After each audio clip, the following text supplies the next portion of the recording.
राधे, कैसे हैं आप? आशा करते हैं आप स्वस्थ होंगे, तंदुरुस्त होंगे, खुशहाल होंगे। दोस्तों, एक साधु ने एक पेड़ के नीचे अपना धूना लगा रखा था। वहीं पर भगवान का ध्यान करते थे। वो रोज एक बढ़ई को लकड़ी काट कर ले जाते देखते थे।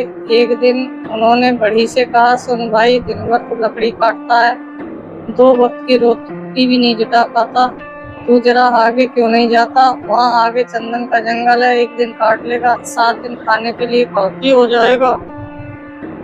गरीब बढ़ई को विश्वास नहीं हुआ, क्योंकि वह तो सोचता था कि जंगल को जितना वह जानता है और कोई नहीं जानता। जंगल में लकड़ियां काटते काटते ही तो जिंदगी बीती। मानने का मन हाँ हुआ, लेकिन फिर सोचा आखिर जाने में परेशानी क्या है, कौन जाने ठीक ही कहता हो, एक बार जाके देख लेना चाहिए। साधु के बातों पर विश्वास कर वह आगे गया। लौटा तो साधु के चरणों में सिर रखा और कहा कि मुझे क्षमा करना, मेरे मन में बड़ा संदेह आया था, क्योंकि मैं तो सोचता था मुझसे ज्यादा लकड़ियों को कौन जानता है, मगर मुझे चंदन की पहचान ही ना थी। हम यहीं जलाऊ लकड़ियां काटते काटते जिंदगी बिता रहे हैं, हमें चंदन का पता भी क्या, चंदन की पहचान क्या। मैं भी कैसा भागा, काश पहले पता चल जाता। साधु ने कहा, कोई चिंता न करो, अब मालूम हुआ अभी भी जल्दी है, जब भी नींद से जागो तभी सवेरा होता है। बढ़ई के दिन अब मजे से कटने लगे। एक दिन काट लेता, 7-8 दिन जंगल जाने की जरूरत न रहती। एक दिन साधु ने कहा, मेरे भाई, मैं सोचता हूँ कि तुम्हें कुछ अकल आएगी। जिंदगी भर तुम लकड़ियां काटते रहे, आगे न गए, तुम्हें कभी यह सवाल नहीं उठा इस चंदन के आगे कुछ भी हो सकता है? उसने कहा, यह तो मुझे सवाल ही न आया, क्या चंदन के आगे भी कुछ है? तभी साधु ने कहा, चंदन के आगे जाओ तो वहाँ चांदी की खदान है, लकड़ियां काटना छोड़ो, एक दिन ले आओगे। 2, 4, 6 महीने के लिए हो गया।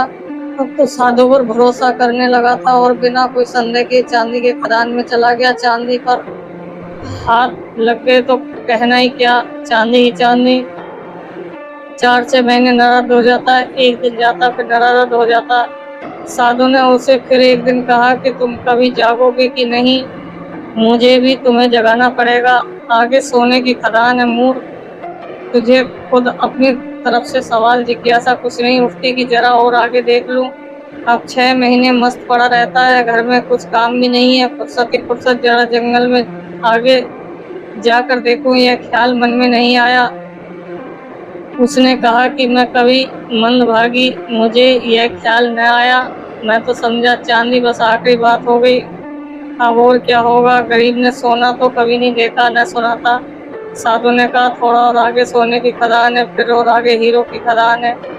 और एक दिन साधु ने कहा कि ना समझ, अब तो हीरो पर ही रुक गया, अब तो उस बढ़ई को भी बड़ी अकड़ आ गई, वह धनी हो गया था, महल भी खड़े कर लिए थे। उसने कहा, छोड़ो, अब तुम मुझे परेशान मत करो, अब मेरे पास सब कुछ है। अब उस साधु ने कहा, क्या तुम खुश रहते हो? थोड़ी देर चुपचाप खड़ा रहा, फिर फूट फूट कर रोने लगा। साधु ने कहा कि तुम्हें पता है कि यह आदमी मस्तियाँ क्यों बैठा है? जिसे पता है हीरो की खदान का उसको जरूरत कुछ और आगे मिल गया होगा, हीरो से भी आगे इसके पास कुछ होगा। तुझे यह सवाल नहीं उठा? वह आदमी रोने लगा, साधु के चरणों में सिर पटक दिया और कहा कि मेरे पास सब कुछ है, पर मन की शांति, परिवार का सुख और खुशी नाम की चीज मेरे जीवन से कोसों दूर जा चुकी है। साधु ने कहा, फूट, तेरे पास धन है और धन की जरूरत नहीं, अब जरा अपने भीतर की खदान खोद जो सबसे आगे है। यहीं से मैं तुमसे कहता हूँ, उस समय तक मत रुकना जब तक कि भीतर चल रहे उपद्रव शांत न हो जाए, फिर अनुभव होगा परमपिता परमात्मा के निकट होने का अनुभव। इस कहानी का मतलब है कि हमें कभी भी धन दौलत संपत्ति का लालच नहीं करना चाहिए, क्योंकि यह आज हमारे पास है, कल आपके पास है, परसों किसी और के पास है। यह तो एक आवागमन है, लेकिन अगर हम लालच करेंगे तो हम प्रगति के रास्ते पर नहीं बल्कि पतन के रास्ते पर कब चल पड़ेंगे, यह हमें कभी भी मालूम नहीं होगा।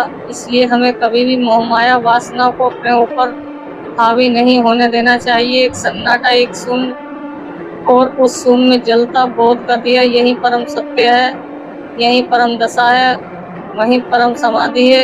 ईर्ष्या एक नकारात्मक भावना है जो अहंकार से उत्पन्न होती है। जब कोई व्यक्ति किसी भी अन्य व्यक्ति को सफलता प्राप्त करते हुए देखता है तो स्वयं उस स्तर तक नहीं पहुंच पाता जो उसके मन में ईर्ष्या की भावना पनपने लगती है। अहंकारी व्यक्ति खुद को दूसरों से श्रेष्ठ समझता है। जब वे किसी अन्य व्यक्ति को सफल होते हुए देखता है तो उसे हताशा और जलन का अनुभव होता है। वो दूसरों की बुराई की कामना करते हैं जबकि अपनी कमियों को स्वीकार करने में असमर्थ होते हैं। यह ईर्ष्या की आग धीरे धीरे उन्हें अंदर से जलाकर खा जाती है। दोस्तों, यह प्रेरणादायक कहानी आपको कैसी लगी हमें कमेंट करके जरूर बताएं। अगर आपने हमारे चैनल को सब्सक्राइब नहीं किया तो चैनल को सब्सक्राइब कर लें। दोस्तों, वीडियो को लाइक शेयर जरूर करें। दोस्तों, जय हिंद, जय भारत, जय श्री राधे राधे।